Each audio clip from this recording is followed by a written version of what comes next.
నమస్తే, welcome to special focus. నేను సునీల్.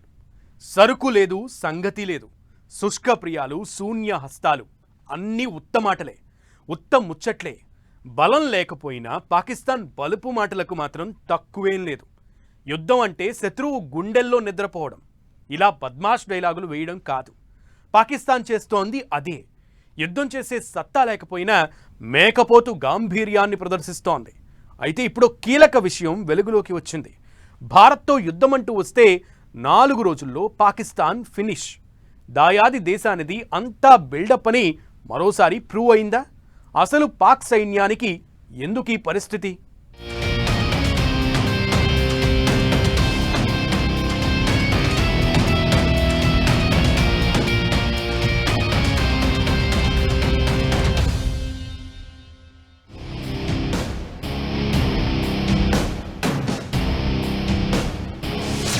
బలం లేకున్నా బలుపు మాటలు తగ్గట్లే.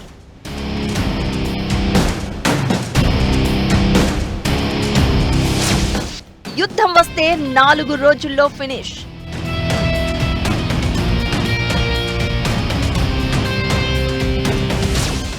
తొంభై 96 గంటలు మాత్రమే సరిపోయే ఆయుధాలు.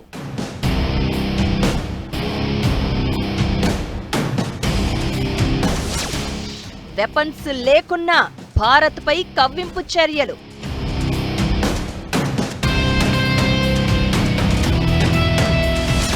పాక్ అణు బెదిరింపులన్నీ అబద్ధాలేనా?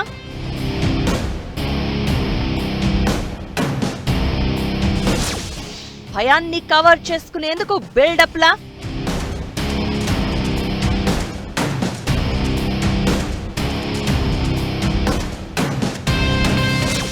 యుద్ధం అంటే శత్రువు గుండెల్లో నిద్రపోవడం. వార్ సైరన్ మోగించకుండానే ప్రత్యర్థి దేశంలో భయం తాలూకా సంకేతాలు పంపించడం. భారత్ ఇప్పుడు ఇదే స్ట్రాటజీతో పాకిస్తాన్కు నిద్ర లేకుండా చేస్తోంది. టన్నుల కొద్దీ భయాన్ని పాకిస్తాన్కు పరిచయం చేస్తోంది. మోదీ సర్కారు వ్యూహాలకు పాకిస్తాన్ విలవిలలాడిపోతోంది. పహల్గాం దాడి తర్వాత భారత్ తీసుకుంటున్న చర్యలతో పాక్ గజగజ వణికిపోతోంది. భారత్ సైనిక చర్యకు దిగలేదు, కానీ పాక్ను పరుగులు పెట్టిస్తోంది. వార్ బెల్ కొట్టలేదు, కానీ ఆ భయానికే పాకిస్తాన్ సైన్యంలో చాలా మంది విదేశాలకు పారిపోతున్నారు. భారత్ వ్యూహాలేంటో అర్థం కాక పాక్ తల పట్టుకుంటోంది. యుద్ధంపై భారత్ ఎలాంటి టైం లైన్ ఇవ్వలేదు. అయితే పాకిస్తాన్ మాత్రం 24 గంటల్లో దాడి, 36 గంటల్లో యుద్ధం అనుకుంటూ తనకు తానే ఓ లెక్కలేసుకుని భయాన్ని పక్కలోకి తెచ్చుకుంటోంది. జరగబోయే దాడిని ఊహించుకుని భారత్ పేరు చెప్తేనే ఉలిక్కి పడుతోంది. పైకి మాత్రం అణుబాంబులు ఉన్నాయి, న్యూక్లియర్ దాడి చేస్తామంటూ బిల్డప్ ఇస్తూ భారత్ను భయపెట్టే ప్రయత్నం చేస్తోంది పాక్. అయితే బలహీనతలు బయటపడకుండా ఉండేందుకే పాకిస్తాన్ ఇలాంటి వ్యాఖ్యలు చేస్తోందని ఇప్పుడు అందరికీ అర్థమైంది.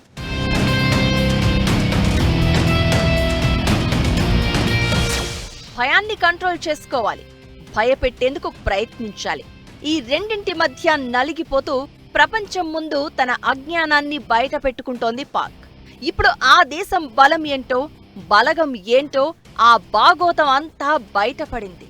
యుద్ధమంటూ వస్తే 4 రోజుల్లో పాకిస్తాన్ ఫినిష్.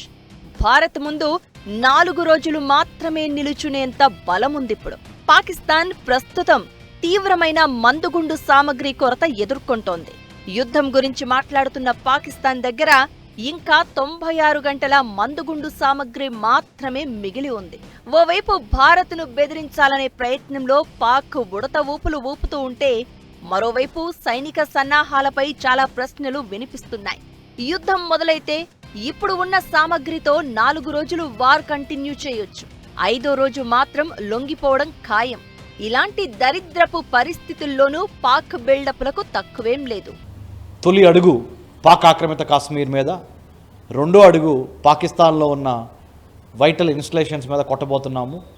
ఆల్రెడీ యుద్ధం స్టార్ట్ అయిపోయింది. ప్రజల్లో కూడా ఒక అవేర్నెస్ ఉండి, భారతీయుల్లో కూడా ఉగ్రవాదానికి వ్యతిరేకంగా, మానవత్వానికి అనుకూలంగా, మానవ మతం, మానవ కులం అనేది ఒక ఎజెండాగా మనము హిందూ, ముస్లిం, క్రిస్టియన్స్, జూయిష్ అందరం కలిసి మత ఛాందసవాదాన్ని మత మౌఢ్యాన్ని అధఃపాతాళానికి తొక్కాల్సిన సమయం ఆసన్నమైపోయింది. ఇక అటు పాకిస్తాన్ సైన్యం దగ్గర యుద్ధ ట్యాంకులు నింపుకోవడానికి కూడా ఇంధనం లేని పరిస్థితి. M109 హోవిట్జర్లు, BM-21 బహుళ రాకెట్ లాంచర్లతో పాటు కొత్త SH-15 తుపాకులకు కూడా మందుగుండు సామగ్రి లేదు. పాక్ ఆర్మీలోని తుపాకులు, రాకెట్ లాంచర్లు కేవలం ఎగ్జిబిషన్లో వస్తువుల్లా మిగిలిపోయినట్లు తెలుస్తోంది. ఇకటు పాక్ పేదరికం గురించి ప్రపంచం మొత్తానికి తెలుసు. రోజురోజుకి ఆ దేశ ఆర్థిక పరిస్థితి దిగజారిపోతోంది. విదేశీ మారక నిల్వలు పూర్తిగా అయిపోయే పరిస్థితులు కనిపిస్తున్నాయి. సైన్యం చమురు, రేషన్లను కూడా తగ్గించాల్సి వచ్చింది. ఇకటు పాకిస్తాన్ సైన్యం అనేక యుద్ధ విన్యాసాలను నిలిపివేసింది. పెట్రోల్, డీజిల్ లేకపోవడంతో సైనిక వాహనాలు పనిచేయకుండా పడి ఉన్నాయి. ఈ పరిస్థితుల్లో చైనా నుంచి 40 VT-4 ప్రధాన యుద్ధ ట్యాంకులను పాక్ ఆర్డర్ చేసింది. ప్రస్తుతం పాకిస్తాన్ దగ్గర 350 VT-4 ట్యాంకులు ఉన్నాయి. అయితే అవేవి భారతదేశ సైనిక శక్తికి పోటీ ఇవ్వడం కాదు కదా, కనీసం నిల్చునే స్థాయి కూడా లేదు.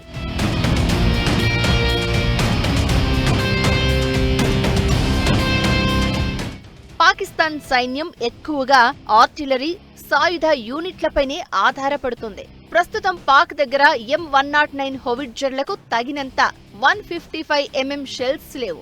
BM-21 సిస్టమ్స్ కు అవసరం అయ్యే 122mm రాకెట్లు లేవు. ఇవి లేకుండా భారత సైన్యం ముందు యుద్ధంలో నిలవడం దాదాపు అసాధ్యం. పాక్ ఆయుధ సంపత్తిపై కేంద్ర ఇంటెలిజెన్స్ బ్యూరో రిపోర్టులో ఈ విషయాలన్నీ బయటపడ్డాయి. ఈ పరిస్థితి పాక్ సైన్యంపై తీవ్ర ప్రభావం చూపిస్తోంది. మందుగుండు సామగ్రే లేదు.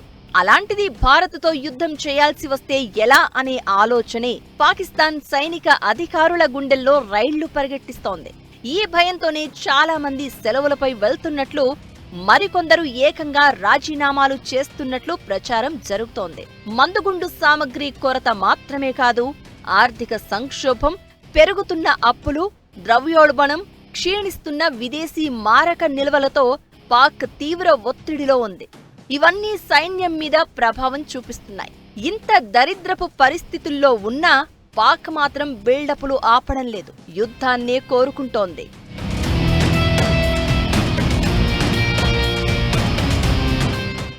ఎగురుకుంటూ పోవడం కాదు, యుద్ధం అంటే బలం చూసుకోవాలి, బలగం లెక్కేసుకోవాలి. బలం లేకున్నా భయపెట్టాలని బిల్డప్ ఇస్తే ఏదో ఒకరోజు పళ్ళు రాలడం ఖాయం. అసలు పాకిస్తాన్కు ఎందుకు ఈ పరిస్థితి వచ్చింది? జనాల కడుపు కొట్టి మరీ సైన్యానికి ఖర్చు చేస్తారు కదా, అలాంటిది అక్కడ మందుగుండు సామాగ్రికి కొరత రావడం ఏంటి? అసలు బలం లేదని తెలిసినా పాకిస్తాన్ ఎందుకు భారత్తో యుద్ధం కోరుకుంటోంది?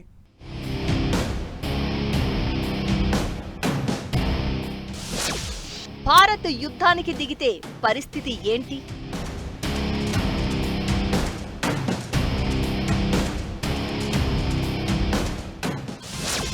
మన ముందు పాక్ మోకరిల్లాల్సిందేనా?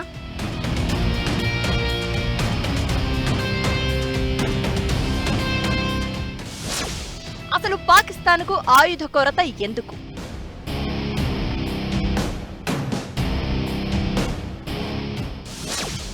బలం లేకున్నా ఎందుకు పాక్ యుద్ధాన్ని కోరుతోంది?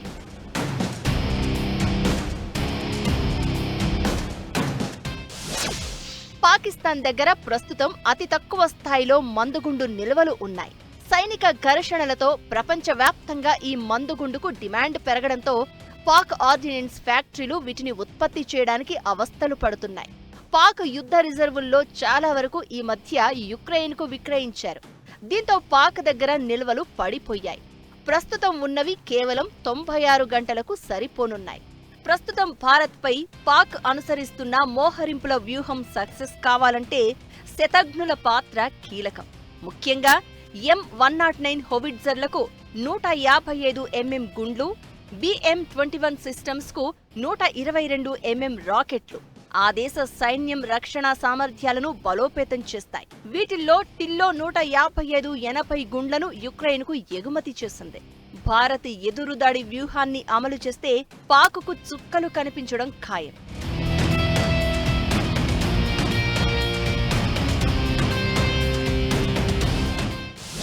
ఆ సమయంలో లాభం కోసం చూసుకుంటే అసలుకే మోసం వచ్చినట్లయింది పాకిస్తాన్ పరిస్థితి.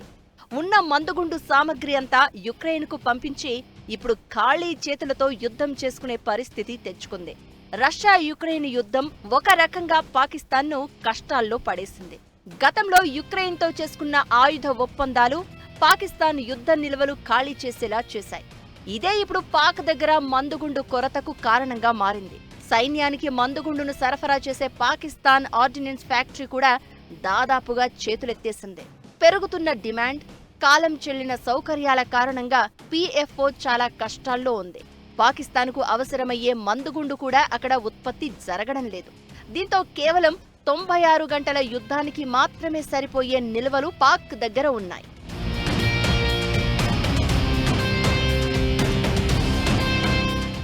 ఇక మన ఆర్డినెన్స్ ఫ్యాక్టరీలో ఉత్పత్తి భారీగా పెరుగుతోంది. ఉద్యోగుల సెలవులను రద్దు చేసి మరీ ప్రొడక్షన్ పెంచినట్లు తెలుస్తోంది. ఇది పాక్ను మరింత భయపెడుతోంది. ఆ టెన్షన్లో పాకిస్తాన్ అడ్డగోలు కూతలు కూస్తోంది. భారత్ దాడిని ఎదిరించేందుకు చర్యలు చేపట్టిన పాక్ ఇప్పటికే సరిహద్దు వెంట మందుగుండు సామగ్రి నిల్వ చేసుకుంది. అయితే భారత్తో సుదీర్ఘ పోరు చేసే ఆర్థిక, ఆయుధ సంపత్తి పాక్కు లేదని స్వయంగా ఆ దేశ ఆర్మీ మాజీ చీఫ్ జనరల్ కమర్ జావేద్ ప్రకటించారంటే పరిస్థితి అర్థం చేసుకోవచ్చు. ఈ మధ్య జరిగిన పాక్ స్పెషల్ కోర్ కమాండర్ల సమావేశంలోనూ మందుగుండు సామగ్రి కొరతపై ఆందోళన వ్యక్తమైనట్లు తెలుస్తోంది. మిలిటరీ నాయకత్వం ఈ విషయమై తీవ్ర ఆందోళనతో ఉన్నట్టు కనిపిస్తోంది. యుద్ధం చేసే సత్తా లేదని తెలిసి కూడా సరిహద్దుల్లో పాక్ కవ్వింపులు మాత్రం ఆగడం లేదు. బార్డర్ వెంట కాల్పులు జరుపుతూనే ఉంది.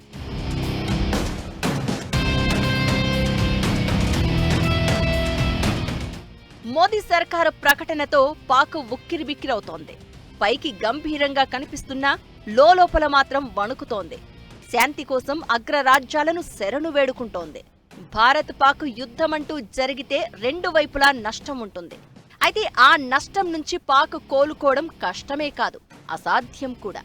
పేల్చేందుకు మందుగుండు లేదు కానీ యుద్ధమే కావాలి అన్నట్లుగా పాకిస్తాన్ తీరు కనిపిస్తోంది. యుద్ధం వస్తే జనం భావోద్వేగాలకు లోనవుతారు. దీనికోసమే పాక్ యుద్ధాన్ని కోరుకుంటుందా అనే చర్చ జరుగుతోంది. పాక్ను నడిపించేది, ఏకం చేసేది ఆ దేశ ఆర్మీని. అలాంటి ఆర్మీ చీఫ్ పై ఇప్పుడు అవినీతి ఆరోపణలు వినిపిస్తున్నాయి. బలూచ్ ఆర్మీ, పాక్ తాలిబాన్ల విషయంలో ఆర్మీ ఫెయిల్ అయిందని జనం కోపంతో ఊగిపోతున్నారు. ఆర్మీ చీఫ్ మునీర్ రాజీనామా చేయాలన్న డిమాండ్ వినిపిస్తోంది. ఆ జనాలను కూల్ చేయాలన్నా, ఎమోషనల్ చేసి ఒక్క తాటిపైకి తేవాలన్నా భారత్తో యుద్ధమే మార్గం అన్నట్లుగా మునీర్ తీరు కనిపిస్తోంది. అందుకే బలం లేకపోయినా యుద్ధం కావాలనుకుంటోంది.